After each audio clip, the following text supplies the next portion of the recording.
رمضان کی ہر رات اللہ تبارک و تعالیٰ آسمانی دنیا پر ایک نگاہ ڈال کر فرماتا ہے کہ اللہ تعالیٰ سحری کا وقت جو عین ہوتا ہے نا، بالکل جو ہم لوگ سحری کی تیاری کر رہے ہوتے ہیں، یہی وہ ٹائم ہے جو رات کا آخری حصہ کہلاتا ہے، یہ آخری حصہ کہلاتا ہے۔ تو اللہ تبارک و تعالیٰ ویسے تو ہر دن، لیکن خصوصی طور پر رمضان میں اللہ تبارک و تعالیٰ اپنے بندوں کو مخاطب کرتا ہے اور فرماتا ہے کہ ہے کوئی مجھ سے دعائیں کرنے والا جس کی دعائیں میں قبول کروں، ہے کوئی ایسا پریشان حال انسان جو مجھ سے اپنی پریشانیوں کو میرے سامنے رکھے تاکہ میں اس کی پریشانیوں کو دور کر دوں، ہے کوئی بے اولاد جو مجھ سے اولاد طلب کرے تاکہ میں اس کو اولاد دے دوں۔ اور جب کوئی بندہ اٹھتا ہے اور اس نے اپنے بستر کو چھوڑا اور اس کے بعد وہ وضو کرتا ہے، وضو کرنے کے بعد تہجد کی نماز کے ارادے سے تہجد کی نماز پڑھتا ہے اور سجدے میں سر رکھتا ہے، تو اللہ تبارک و تعالیٰ فرشتوں میں فخر فرماتا ہے۔ اور فخر کیا کہتا ہے؟ جب آدم علیہ السلام کو اللہ تعالیٰ نے بنایا نا، تو فرشتوں نے کہا قالوا اتجعل فیہا من یفسد فیہا ویسفک الدماء، کہ اللہ تو ایسے لوگوں کو پیدا کرنا چاہتا ہے جو زمین میں فساد کریں۔ وَنَحْنُ نُسَبِّحُ بِحَمْدِكَ وَنُقَدِّسُ لَكَ، ہم تو تیری تسبیح اور تحلیل بیان کرتے ہیں، ہم تیری تعریف بیان کرتے ہیں، اور تو ایسے لوگوں کو کیا پیدا کرنا چاہتا ہے جو زمین میں فتنہ فساد کریں، یعنی آدم علیہ السلام پیدا ہوں گے، ان سے جو نسل چلے گی وہ لوگ زمین میں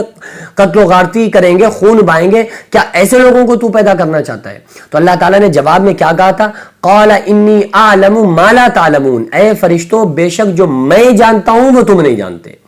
تو اللہ تعالیٰ اس وقت فرشتوں سے کہتا ہے کہ دیکھو اے فرشتوں، میں نے تم سے کہا تھا نا کہ جو میں جانتا ہوں وہ تم نہیں جانتے ہو،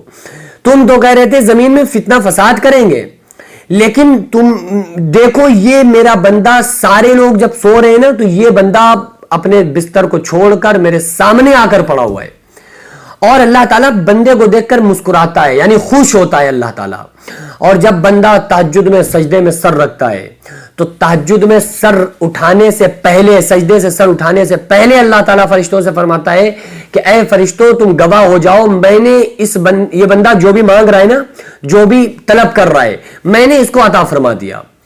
اب آپ کے ذہن میں خیال آ سکتا ہے کہ ہم بہت زیادہ تہجد میں دعائیں کرتے ہیں، لیکن وہ چیز جو ہم طلب کر رہے ہیں، مانگ رہے ہیں، وہ ہمیں ملتی کیوں نہیں؟ اس کی وجہ کیا ہے؟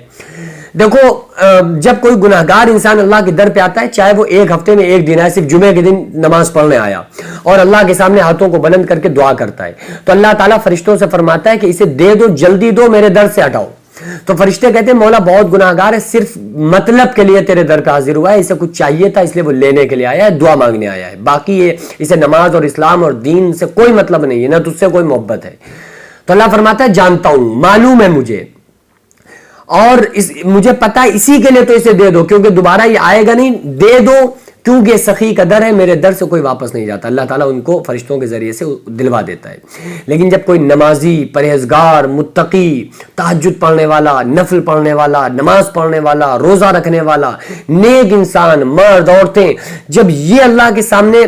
تہجد میں کھڑے ہو یا نماز میں یا افطار کے وقت اور اللہ سے دعائیں کرتے ہیں نا، تو اللہ تعالیٰ کے فرشتے فرماتے ہیں کہ اے پروردگار عالم، یہ تیرا بندہ کب سے تیرے در پہ ہے، کب سے تجھ سے سوال کر رہا ہے، کب سے دعائیں مانگ رہا ہے، اس کو عطا فرما دے، اس کو دے دے۔ تو اللہ تعالیٰ فرماتا ہے فرشتوں خاموش ہو جاؤ، ہٹ جاؤ، اس کا بار بار آنا، میرے در پہ رونا مجھے اچھا لگ رہا ہے، اس کا رونا مجھے پسند ہے، اگر میں اسے نہیں دوں گا تو مایوس ہو کر میرے در سے واپس نہیں جائے گا۔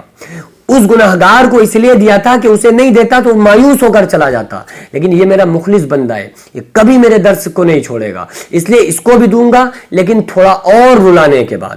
تو یہ دعائیں بیجا تھوڑی جاتی ہیں۔ آقا علیہ السلام نے ارشاد فرمایا کہ ہر بندے کے اللہ تعالیٰ دعا قبول فرماتا ہے، لیکن ہو سکتا ہے کہ کسی مصلحت سے کچھ دیر کے بعد ہو، یا فوراً ہو جائے، یا قیامت کے دن اللہ تعالیٰ اس کا اجر و ثواب عطا فرماتا ہے۔ تو اس لیے اگر ہماری کوئی دعا بظاہر قبول نہیں ہو رہی ہے نا، اور ہم یہ سمجھ رہے ہیں کہ ہماری دعا قبول نہیں ہوئی، یہ نہ بالکل سوچئے، کیونکہ ہمارے نبی صلی اللہ علیہ وسلم نے فرمایا تو اللہ تعالیٰ ضرور دعا قبول کرے گا۔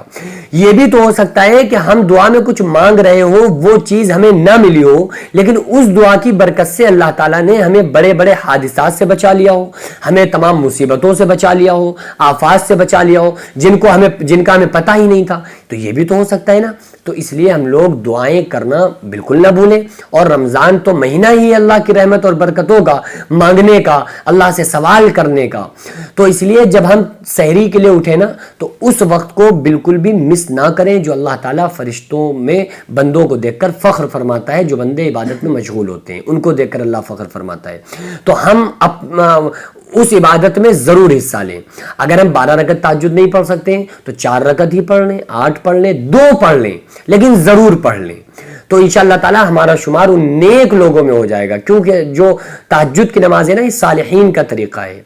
یہ اللہ کے فرما برداروں کا طریقہ ہے۔ تو اگر ہم تہجد پڑھنے والے بن گئے تو انشاءاللہ پھر ہماری جو گنتی ہوگی نا وہ اللہ کے فرما برداروں میں ہو جائے گی۔ اللہ رب العالمین سے دعا ہے کہ اللہ تعالی ہم تمام لوگوں کو تہجد کی نماز پڑھنے کی توفیق عطا فرمائے، اور اس رمضان المبارک میں خوب